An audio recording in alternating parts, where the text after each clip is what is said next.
Hello friends, good morning. Welcome to Civilspedia. Let us see the current affairs for 15th of July. In our learning topics or editorial discussions, today we'll be seeing about a state of statelessness, which means the issues which are going on with NRC updation in Assam. We have been reading about NRC, that is National Register of Citizens, that has been happening in that updation has been taking place in Assam. So we'll be seeing certain background about NRC and what are the various issues that are plaguing NRC. Second, we will be seeing about coming home to jail, which is resemblance to Repatriations of Prisoners Act of 2003. So what are the issues with that particular act and why repatriations of prisoners are very necessary with respect to current economic and with respect to current humanitarian scenario. We will be also seeing certain focus prelims topics, which includes something about S400, that is Triumph system, and CAASTA, that is CAASTA Act, which is being enacted by the US Congress. We will be also seeing about Inspire and Manak, which are awards given by DSC, that is Department of Science and Technology. And finally, we will be seeing a comparative analysis between white rhino and black rhino and what are the issues that are plaguing with white rhino in Africa. So friends, let us go for today's topics.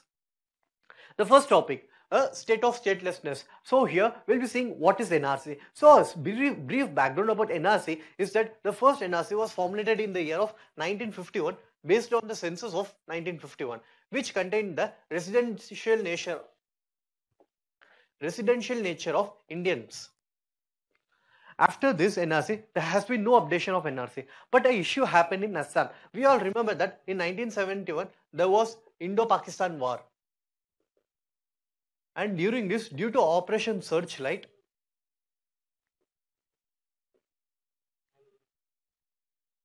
it was implemented by the Pakistan army so as to kill or rape and involve in human rights violation throughout Bangladesh, due to which there was huge refugee influx within India.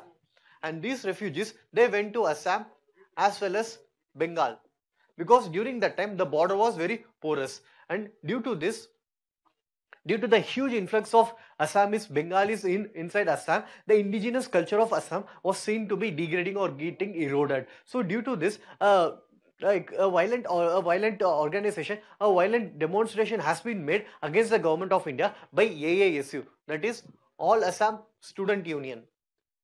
So this violent All Assam Student Union took forward to stop this illegal migration that has been happening from West Bengal and Bangladesh into Assam. So with respect to this, in 1985, an Assam Accord was signed.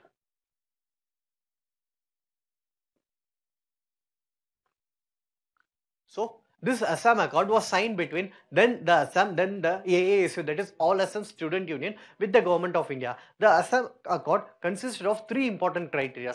First one is that people who are residing from 1951 to 1961 within Assam, they will be granted both citizenship rights as well as voting rights. People who have been residing between 1961 and 71, they will be granted citizenship rights. But voting rights will not be granted for 10 years. And those who have been living after 1971, that is after 1971 war, who have migrated to Assam, they will not be provided both citizenship rights as well as voting rights, and they will be deported back to their original place. So this was what contained important section of the Assam Accord. So as we saw in 1985, Assam Accord was signed between AASU and Government of India. So its important objective is to deport illegal migrants into Assam who are causing a drain in Assam's resources and opportunities to local population. So the first NRC of 1951 had the details of residents of Assam by that time, and these are the important provisions of Assam Accord. So what is NRC? The first draft was released on December 31st. That is the NRC updation that was going on. It was due in 1985 itself, but it has taken such a long duration. It has undergone such a long delay. But the first draft was released on December 31st, while the second draft is to be released on the date of 30th July.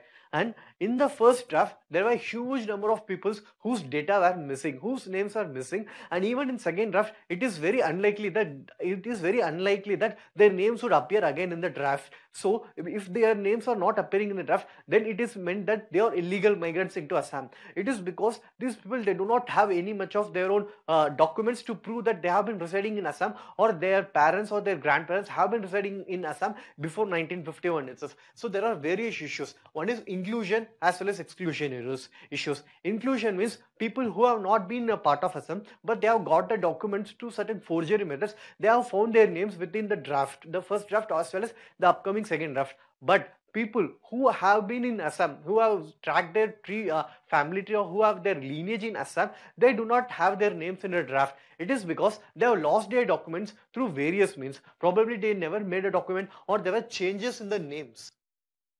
There were issue with names. The names have been changed, which they did not care to notice, etc. So due to which there is huge, there is big issue that the names of these people will be left out from the draft itself. Again, there is a loss of required documents. This especially happened with River Surma. River Surma floods annually, and in this flooding, most of the low-rank people, or people who are in the below poverty line, they have lost their own documents, due to which they are unable to prove their lineage to Assam.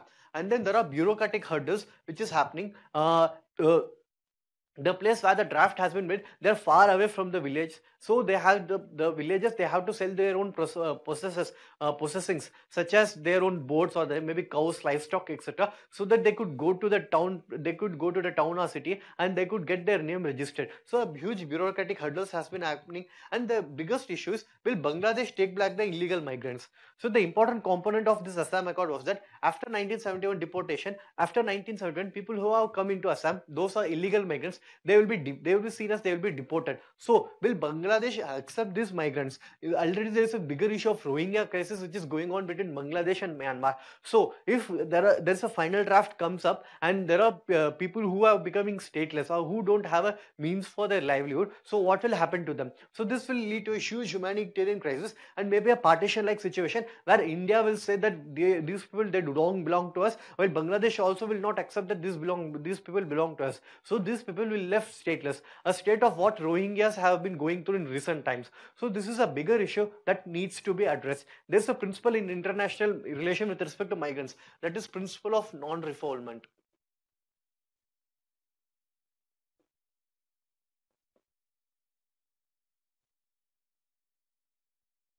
What does this principle of non-refoulement states?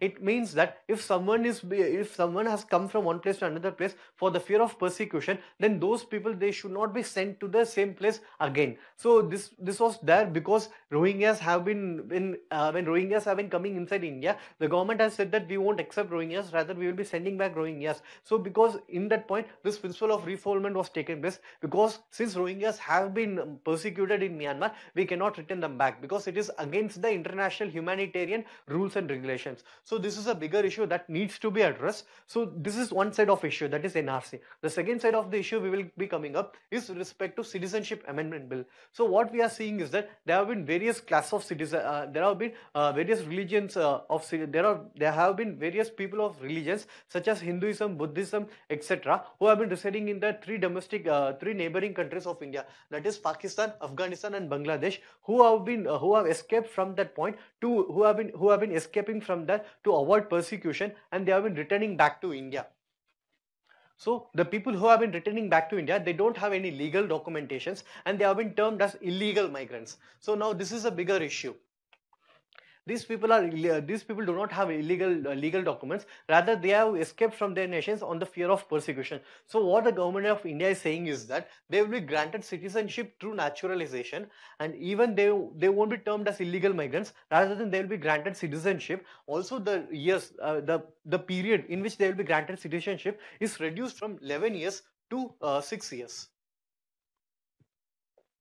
So this is an important clause. The citizenship criteria has been reduced from 11 years to 6 years. Within 6 years, they will be granted citizenship. Now, this goes against Assam Accord. If a persecuted Bangladeshi Hindu, he has come inside India after 1971, then such people will be granted Indian citizenship. Rather, the Assam Accord says that after 1971, if someone comes into India, they will be deported. Here, what we are seeing is that if someone is in India for the past 6 years, and if they are persecuted minorities, then those minorities, they will be granted citizenship citizenship status. So this is again a bigger issue that is happening. There's a bigger controversy that is going on between Assam. So friends, this is a certain facts about citizenship amendment bill as well as NRC. So then the second topic is coming home to jail. We have read a editorial with respect to coming home to jail. It is based on two facts or two incidents which have been said. The first one is Ismail Samara of Gujarat, and the second person is Jitendra Arjanwara. These two people, they have been missing from their own homelands, rather than they have been found in jails in Pakistan for the last 9 years, and they have not been able to come back to India because of delayed consular attention and nationality verification.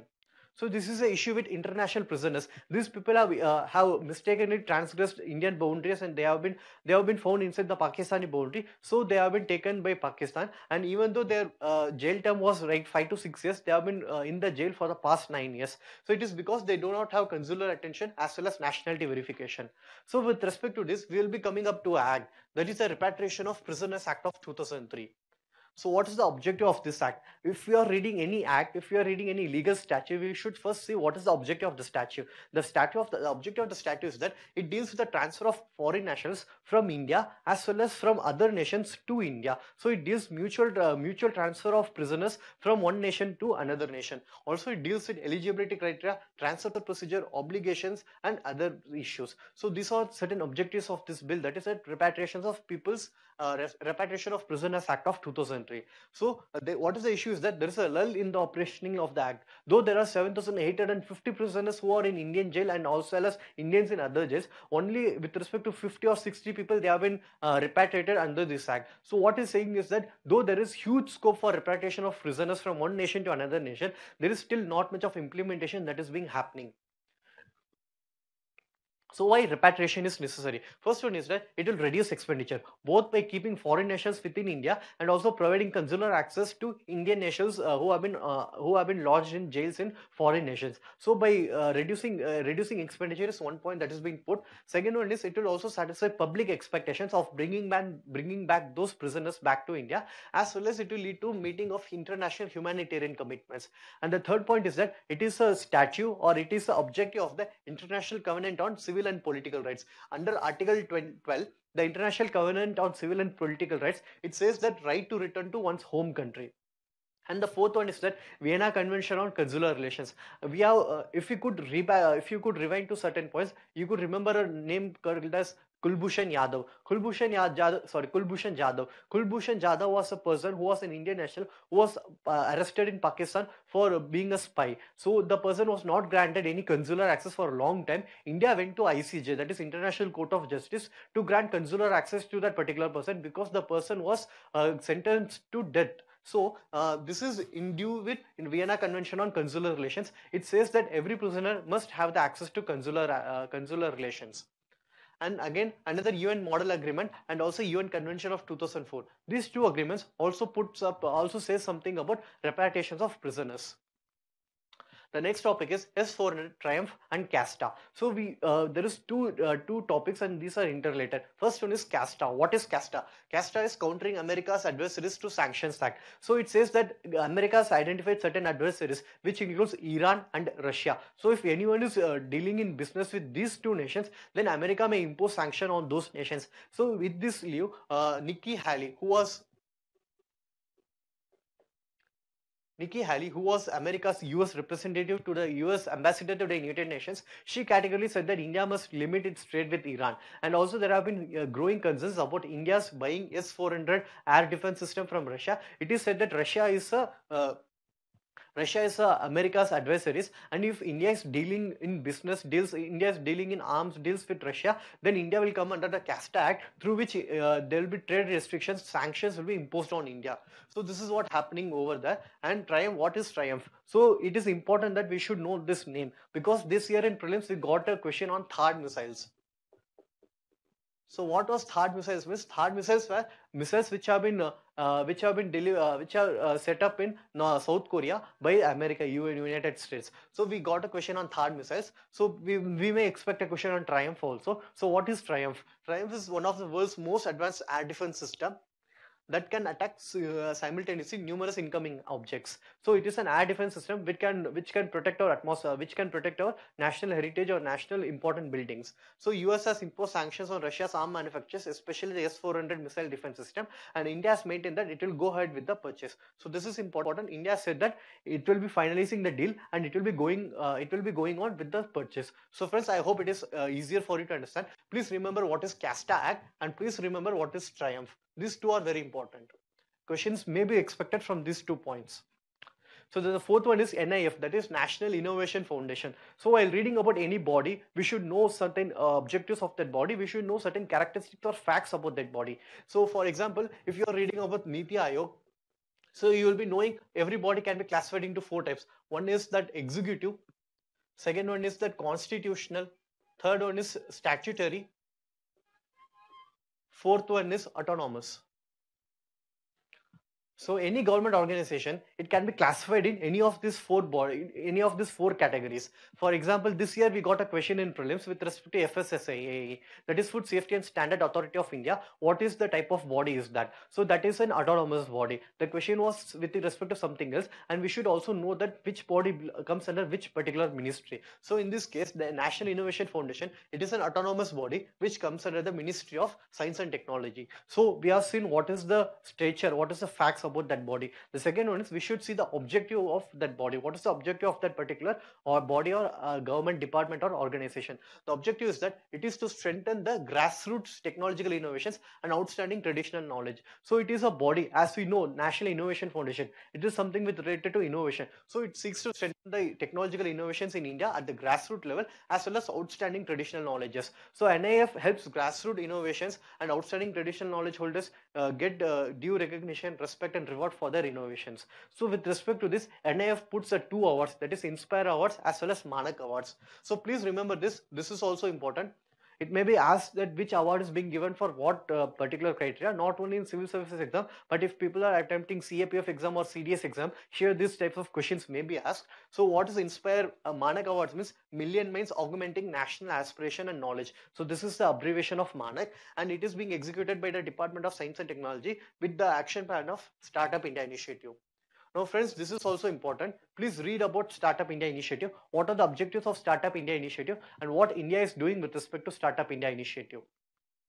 So what is the objective of the NIF? It seems to build critical human resource pool. Apart from providing grassroots handholding to technological innovations, it also seeks to build a critical human resource pool for strengthening, expand science and technological systems and to increase research and development base. So this is the objective. One is to handhold, to innovate, to encourage grassroots innovations in India, and second one is to build a critical human resource pool.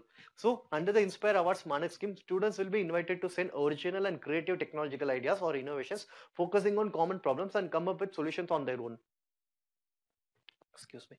To suppose if a student or a school student or college student, they comes up with a solution for the issue of water scarcity in India, or maybe they devise a very innovative water purifying system, then such innovations could be brought under this Manak system, whereby the government will be giving them aid as well as handholding to make it as a commercial enterprise. So this is the objective of this NIF and Manak and Inspire scheme.